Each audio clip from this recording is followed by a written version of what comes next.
So I knew that when I spoke and when people heard my story, I was going to be attacked. I made a conscious decision to be obedient, not realizing that being obedient would put a target on my back. I see a lot of, of our own people trying to bring you down. Because a white man did a video. God. Why you think they put that white boy on me? And I found a fake guru telling you that she's made $100 million, but what she hasn't told you is she can't afford rent. Her brand is the trucking guru. She claims to own 140 trucks. After a little digging, I think this fake guru might not be telling the truth. Watching no nigga who named Pocket Watching. Yeah, Pocket Watching JT. Yeah, I don't know nothing about that coon. I don't know shit about this man. So around 2018-ish. You know how to do math. Go ahead, next. Okay. All right, yep. I went to school for it. All right, so. Act like it. I'm not the millionaire that can't pay rent. My family gonna ride, and I mean tribe and blood, they gonna ride. I've had to talk a lot of people out of doing a lot of senseless things behind a lot of this shit. Folks really might want to chill. So the trucking guru is back. In the latest video from the Real Life Productions YouTube channel, the trucking guru addresses all the scammers, rumors, and claps back at Spencer in Pocket Watching with JT, calling Pocket Watcher JT a coon, calling Spencer just a white boy, and she is going in on these people. And I say a very fascinating hour and 15 minutes of her just acting out, cursing, carrying on, trying to address all of the scamming rumors.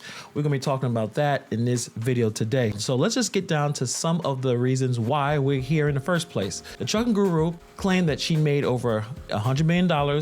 She has over 140 trucks. She makes all this money. Black Queen makes over $100 million in trucking without a driver's license. But the problem is a lot of people do not believe her. She has multiple lawsuits. She has criminal charges. People are complaining that what she has promised is not what she's delivering. So she decided to defend herself. She'd been on a few platforms after the Spencer Cornea video that kind of blew everything up. She's been on Pocket Watching with JT. She's been on Tony the Closer. Now, the recent interview, she is going on the offense, explaining what went wrong and basically attacking anybody who disagrees with her. I'll have the link to the interview in the description box below, but let's get into a brief summary of what is going on with the trucking guru. So, addressing the scamming rumors, the trucking guru strongly denies scamming allegations, emphasizing that they have proof, receipts to refute the claims. I ain't ducking no smoke. I got all the receipts. Hey, I'm up. Let's get it. In this interview, she does not show any receipts. She is just talking. The two interviewers, they're not throwing any hard questions compared to Pocket Watching with JT. They're basically on her side. They are trying to help her out. So the interview is not necessarily a really good one in terms of actually getting to the bottom of her problems. So they were basically kissing her ass in this interview. She claims she has receipts, does not show any receipts, no paperwork, nothing, not even a screenshot throughout the entire hour and 15-minute interview. If you're looking for real proof, she doesn't provide it in this video. She spends time to highlight her success and growth on social media, particularly on YouTube, Instagram, and TikTok. The interview discusses the trucking guru's journey from being an ex-convict to achieving significant financial success. She credits her success to the transportation industry that changes her life. She aims to educate people about the potential.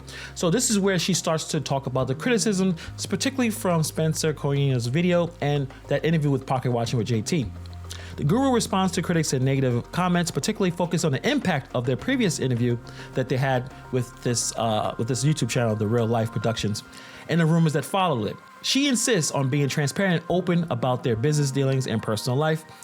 Is not transparent. That's the whole problem. That's why she's getting so much negative press, being evicted multiple times while saying that you're earning $100 million and having over 140 trucks with no proof. She tries to discuss the business model, but the problem is with that, it's very vague. You don't really know exactly what she's talking about. It's just a lot of boasting of what she can do, what she says. There's no substance to what she is saying when they're asking these questions. She talks about educating people about the trucking industry and providing opportunities for investment. She talks about her interaction, her life with Pocket Watching JT. I'll have the link to that as well. She was extremely rude, condescending, aggressive. What about TTG Logistics LLC? None of your business. That one, it doesn't matter. Yeah, none of your business. But that one is also dissolved. None of your business. All the things that if someone was guilty of being a scammer or being a criminal, that's how they behave. The trucking guru addresses the interaction with Paparazzi with JT. She mentions not knowing much about him in the first place. She questions JT's motive for mentioning her and had no problem being rude. That goes into the JT pocket watching interview. Yeah, I'm angry.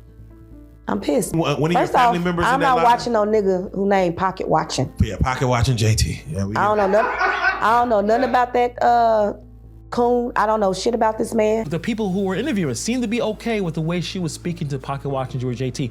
And he was the most calm possible. I don't know if I would be as calm talking to someone that talked to me that way, but Pocket Watching JT is a professional in this, and he talks to so many scammers. This is just another one in the list. She says her name is being unfairly brought up, and this is leading to unwarranted criticism and judgment. The guru suggests that the criticism stems from her success, particularly in social media and the trucking business. She implies that her achievement have been a target for detractors. She indicates that her story and business practices may be understood and misrepresented by others, leading to unwarranted criticism. She also hints the idea that this is just as sensationalism and negative focus in the media might be driving some of these attacks. She suggests that she talks about negative news leading to more attention, which might be why her success is being overlooked in favor of criticism. Why do you think that coming for you so hard, especially this certain individual?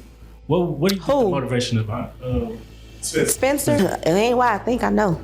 Okay. I got people that were once a part of my group who hate me because they can't truck with us. And the problem is attacking Pocket Watcher JT does not eliminate the fact that her interview with him did not make her look good.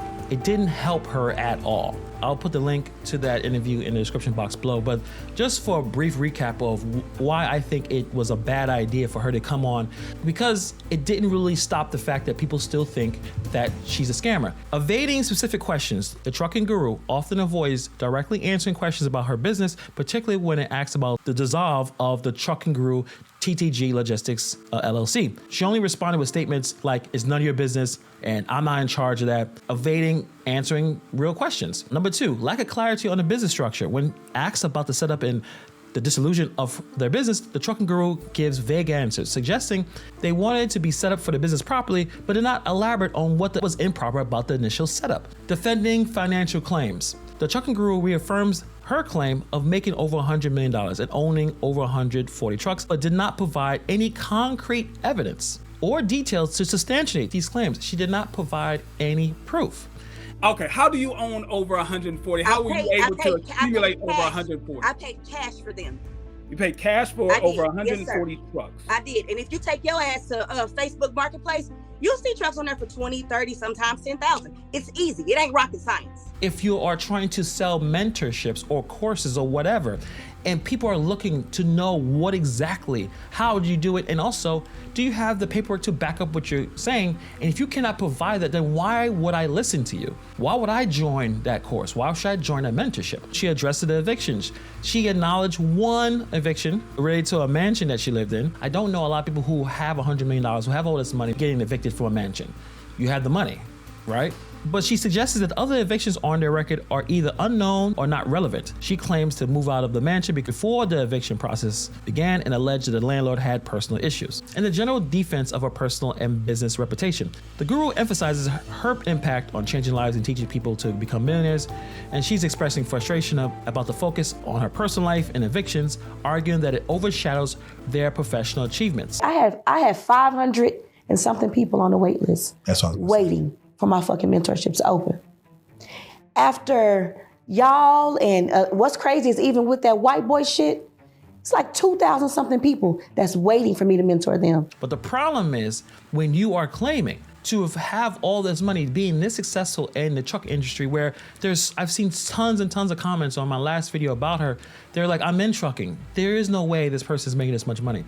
They don't have it. Making all this money, have all these trucks, it doesn't seem like it's actually happening, only to her and only in her world. But she also talks about no longer providing courses and only providing mentorships, which is very interesting because if you have a legitimate business and you earn all this money, why would you stop the courses because a few people are saying that you're a scammer? Let's talk about the reason why she said she stopped providing the courses. A lot of doors are opening, even with JT's thing. How much I tell you I made, like after that fucking live, like $75,000 from sitting in my closet. And you know what I did? Turned off my course. Because now y'all can't truck with us. She says that people were buying the courses, but she decided to turn off and focus on direct mentorship. She says the change was motivated by the desire to have more of a personalized guidance. She expressed a preference for helping people who already have some resources, like the trucks, and need guidance in securing contracts, rather than just selling courses. By moving on to a mentorship model, she seems to be trying to offer more tangible, direct support rather than just providing educational material. What if I've heard that her courses were copy-paste from other courses? So I took her course The help. within a day, and then I tried to get what I needed, seeing it was some bullshit, and she did. Like, I've seen the same template on other YouTube videos, 3, 4, 5 other people's YouTube videos. It's the same template. It's all free information. It's all already out there. She's not doing anything that's not already been done a million times for free. I never took a course. I can't answer that one, but that's what people are saying. Now, the reason why I think she stopped doing courses is because of all of the negative scrutiny she has received. Most likely that the idea that course is probably lifted, copy and pasted somewhere else. She probably doesn't want to deal with more legal trouble, so she shut that down. And also with mentorships, it's easier to deal with mentorships because you have more control over the situation. It's a quality control situation. Personalized mentorship allows more power on how the information is delivered and applied, ensuring that the teachings are understood and implemented effectively. Now, she's getting people who already have something going on. If she can find ways to improve their business, it looks great on her, and obviously it great on the person that she's mentoring. So by doing mentorship, she's still making tons of money, and you have more of a direct control on the messaging and what's going on in that mentorship. Let's just talk about her attitude, the way she speaks to people, the way she talks. I don't understand how people can try to attack. You're not professional. You're not this. Bitch, I ain't never got on this motherfucker and pretended to be nothing that I'm not. She makes it seem like, oh, I'm from the hood. I'm a felon. This is why I talk this way. That's why I have such a defensive attitude. That's why I'm, calling people out. No, lots of people are from the hood. A lot of people are from really bad areas, and many of them who have become successful do not behave the way she's behaving. The reason why her credibility has been shot is because, again, evasive responses. There's a lot of inconsistencies in her story. The defensive nature in her responses, especially when discussing financial achievements and addressing criticisms, is being perceived as a way to divert attention from real substantive issues. And if she's talking about, I had to tell some people to stand down because they're going to pull up on people. If you are running a legitimate business, why is it even something to be talked about? If someone is innocent, you don't need to talk to anyone to stand down, and people are ready to pull up, and you said that you're ready to pull up to fight someone. These are all actions of someone that seems to be guilty, that these allegations may have some truth into them. Calling JT a coon because he's asking questions. And again, with this narrative about the reason why people are going after her because she's a black woman, it's just so ridiculous. That's the problem with her and a lot of these other gurus. They go out and they take advantage of people who look like them, who live in the same communities that they lived in. And someone provides any kind of criticism, asks some real questions, they pull out the race card, they say, you're attacking me because I'm black, I'm just trying to help out my community.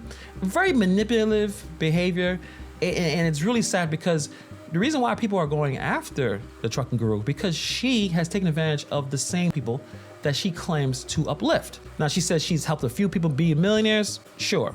But if you scam one hardworking person out of their money, you deserve the scrutiny that you get, regardless of how much good you've done. Now, there's a misunderstanding, there's some issues with what is the turnkey program where you do everything compared to you help them buy a truck, but now they gotta figure it out on their own. If you have scammed one person, you scam too many people. And this attitude where you want to be tough and curse people out and act all defensive because people are asking questions does not make this person look good at all. Just don't take my word for it. Watch all the videos. I have all of the links in the description below. You can watch her interview. This came out just yesterday, but check out Spencer's video. Check out her interview with Pocket Watching with JT. What you guys think? Put in the comments below. Tell me your thoughts on this story. Thank you for taking time to watch this video, and I'll see you guys in the next video.